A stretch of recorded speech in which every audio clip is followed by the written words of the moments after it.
Black Lives Matter and those protests did change a lot of people's minds, and there's polling that illustrates that.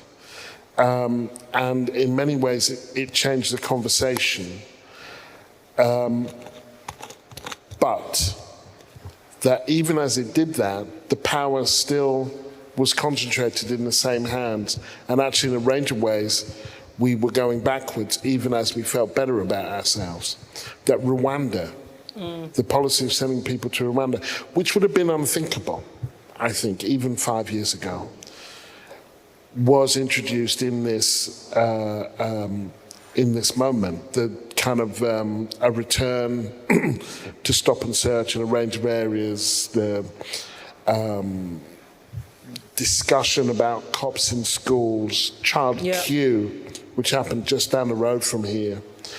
And so there is a risk of us feeling better as things get worse, right? Maybe? Yeah, I think you're right there. And as you say that, I think about the fact that, like, you know, if, on the topic of political parties, you know, the opposition, there's just been this report out, the Ford report, which tells you that, which reveals to us that during this same time period, not 2020, but, you know, during this time period that this book was out here gaining momentum, like the Labour Party were entrenched in like factionalism and using racism and anti-Semitism as a political tool. So it's like, it doesn't give me much hope really in party politics at all, you know. And as an author, I feel a bit like, wow, you know, it's a mess, you know, like it's truly a mess. Like the messages of this broad-based movement, like doesn't seem to have taken root anywhere in any arena where anybody could change policy at all. And even the opposition that claim to be progressive don't seem to be holding anybody to account. So it's pretty grim. Because in the moment where Black Lives Matter erupted this time,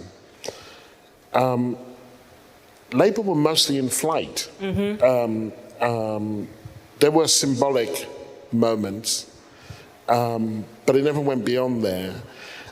And so we have this paradox of the backlash in Parliament, but the lash, there is no lash in Parliament. There are good parliamentarians, of course there are. But one doesn't see an effective response where power, in that place where power lies, because power lies in lots of places, including in the streets. And it seems that that's the one place where a lot of the ideas in your book didn't manage to percolate, or they did and they're being actively resisted. I mean, how do you understand, your book comes out with Corbyn as the leader of the Labour Party in a moment of not victory but ascendancy, certainly, for the left in Labour, the elections in June 2017. We're in a very different time now, and I'm wondering how you understand the constituency for your work among the political class at the moment. I think you're so right there, you know.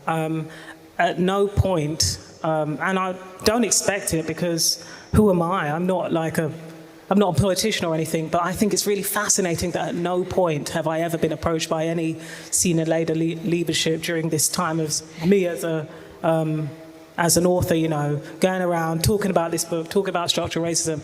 I think that's fascinating, and you know, I think you've hit the nail on the head there, because again, like looking at the Tory leadership election, like I thought it was fascinating how basically like woke was being seen as the opposition, because the opposition ain't doing anything. Like the actual Labour Party, like official policy line on social justice issues is really not much at all.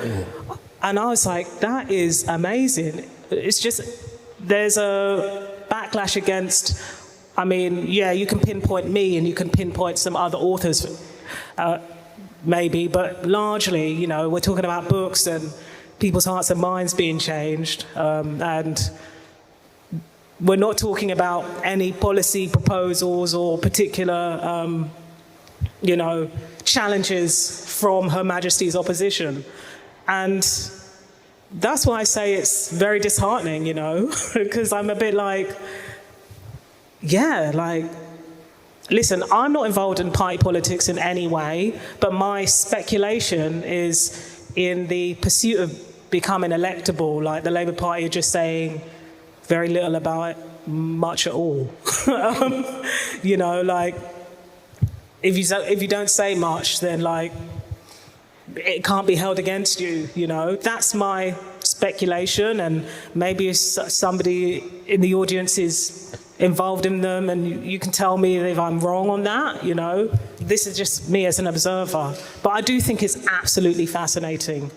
So, yeah, I think that you're correct that, you know, there's such an interesting juxtaposition that, you know, this book sold 1 million copies and no one's trying to make political capital of the ideas. Like, like, that's fascinating to me. I mean, the protest showed us, like, thousands of people on the streets, people deeply, passionately, you know, care about this topic.